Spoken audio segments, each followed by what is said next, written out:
Hi,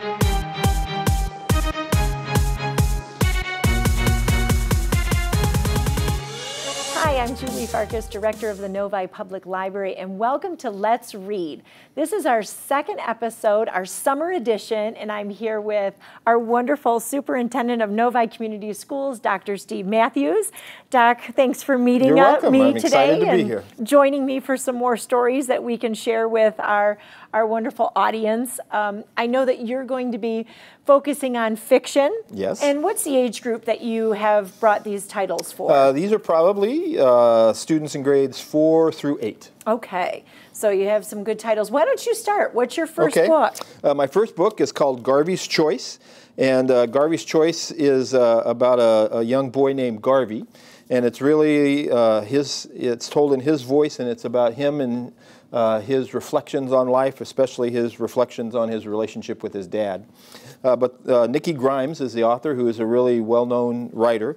But the most interesting thing about this book is that it's all told in verse. It's each chapter is a poem, and Miss Grimes talks about it being tanka, which is an ancient Japanese version of poetry, and so she has written this book about Garvey and his experiences, and his dad wants him to be a certain way, and he has interest in another way, and so it's the tension between him and his dad, and at the end they finally reconcile, and he and his father develop a much more positive relationship. So it's a really great story. It's an easy read, but it's a really fun read as well. I was going to say, when you showed me it, I had never heard of tanka, so it sounds like an interesting form of prose. It was a really interesting book to read, and because the chapters are so simple, it's a lot of fun to read. So if you're looking for a fun, quick read, this would be one to have on your nightstand, right? Correct. Very good. Well, I have brought a few picture books. And my first is Sean Loves Sharks. I have to admit to you, Dr. Matthews, that I have been a huge shark fan since I was probably about 5. Goes back to my Jaws years, but anyways. That's another story. Yes, it is. Definitely another story. But I brought this wonderful book to share because we're coming into summer, we're coming into swimming, and and there's always a fascination, I think, typically with boys, but not always, for them to be interested in sharks and dinosaurs and those types of animals. And this is by Curtis Manley. So this is a wonderful story about Sean. He is just a cute little boy who has just infatuated with sharks. Loves them. He reads about them. He's got hundreds of books about sharks. That's all he wants to read about. That's all he wants to study. That's all he wants to talk about. And he even acts like a shark in the story. So anyone who is a shark fan will enjoy this. What I love about it is he actually gets into a situation where his teacher challenges him to be a different animal and to read about a different animal. So you'll see a twist in the story, and you'll see Sean, I think, open up his mind a little bit now to different animals and different types of reading and other types of books. So he gets a little bit away from the shark, but it is a fabulous story if you're looking for one to enjoy during the summer. So that is Sean Loves Sharks by Curtis Manley, and pictures by Tracy Subisak. Okay.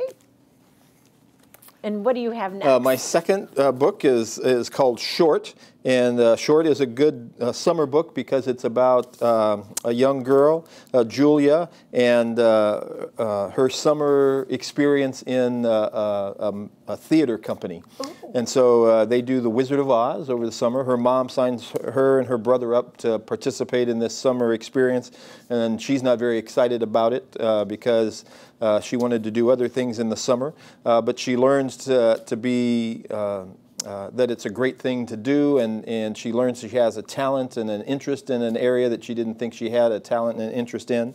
And the name of the book, Short, comes from her size, which is she's very short. Okay. And that leads to some interesting characters that she gets to be in the play, because the play is The Wizard of Oz in the summer, and so there's certain parts in that play that she gets tagged for because of her size.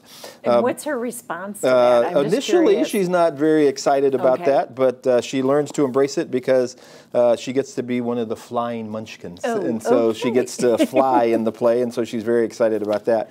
But it's kind of a story about her learning to deal with other kids in the play. It's also a story of her learning to to be kind of a leader among the people who are cast in certain different parts in the play.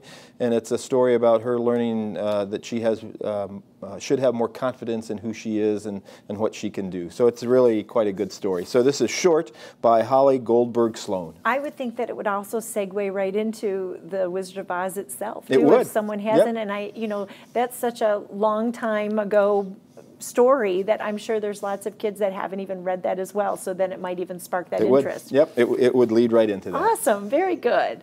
Okay, my next one is the hockey song. I picked this. Well, for a couple reasons. One, we're at the end of the hockey season when the Stanley Cup is going on, and we just had that. I'm a big sports fan. Not so much hockey, but I found this to be interesting because it's based on the actual song. So it's Stompin' Tom Connors created a song, The Greatest Game on Ice, the hockey song. And so it follows in that prose. It's actually, you could, as you're reading it, you can find yourself almost like humming and singing to it because the way the words are and the way the rhyming is.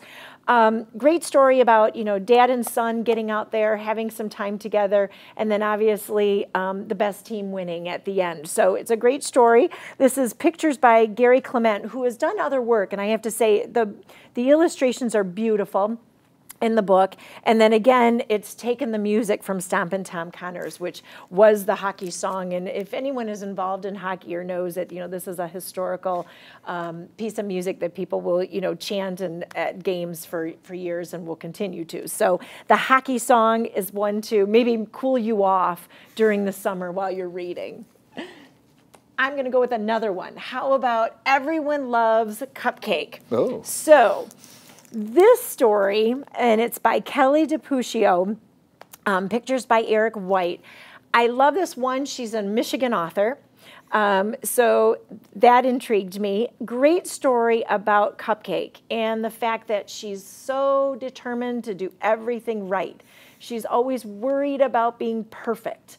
And, if you think about people who create beautiful cupcakes and cakes and stuff, they are perfect. I mean, they're amazing works of art, right? So this story is about wonderful Cupcake and the fact that she has to realize as she's going through her story and she's meeting other pastry friends that things aren't always perfect and how to get beyond that. So it's a great story about that. And again, it's Kelly DiPuccio, and she is a Michigan author. Dr. Matthews, what else do you have for us? My last book this time is by Allie Benjamin, and it's called The Thing About Jellyfish. And this is probably for, it deals with characters who are about 12 years old, but it deals with some very interesting topics. We have Susie, and she has a best friend, but her best friend ends up in a tragic accident, and so this story kind of deals with that tragic accident and Susie's response to that, and how Susie kind of thinks through and thinks about the bigger issues about life and friendship and growing up and sadness, and how she kind of deals with all of that. And she makes some interesting choices about how she's going to deal with it. Initially, she decides that she's not going to talk to anyone. And so she stops talking, and so this also deals with how her parents react to that and how they try to get her help. And but ultimately, it's a hopeful story, and it ends on a very hopeful note, even though it deals with some very difficult kind of circumstances.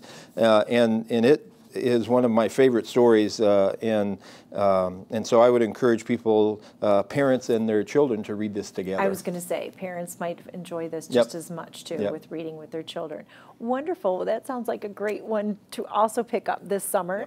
I've got two more, and I'm going to do them interchangeably, only because they are animal related. The first is A Giraffe and a Half. Now, this is an oldie but goodie. In fact, it's by Shel Silverstein, and if you are not familiar with him, The Giving Tree and Where the Sidewalk Ends, those were books that I was reading when I was young. Your sons, I know, were reading when they were young. So this is an oldie but goodie, but what I love about this is you can pick this up, and there's some great rhyming in here. It's a giraffe that starts off with a young boy, and how there's different elements he adds to the giraffe all throughout the story, and the story continues. It's almost like the story when you swallow a fly, and how, you know, then the fly eats the, you know, that whole story, and how it continues and continues. Similar in that way it's written. What I also love about it too is you get amazing black and white pencil drawings, and Shella was a fabulous illustrator as well, I think. So I think anyone will enjoy the story, and going back and kind of picking up something that maybe you can refresh yourself with, even as a parent, and remember his stories. So that's A Giraffe and a Half by Shel Silverstein. And my last goodie for the summer is twofold. One, Build a Better World is our summer reading program. A theme this year. We're very excited about summer reading and having a program for everyone at the library, from birth all the way up to our wonderful seniors. We hope they're reading with us. But this is called Wild About Books. This is not a new book.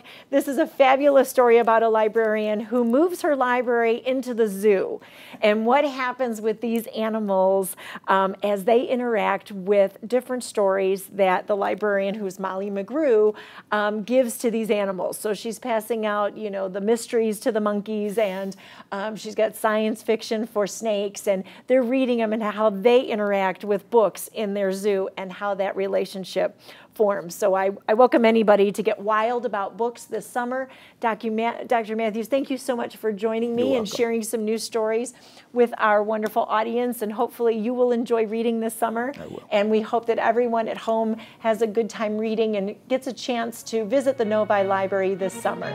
Thank you.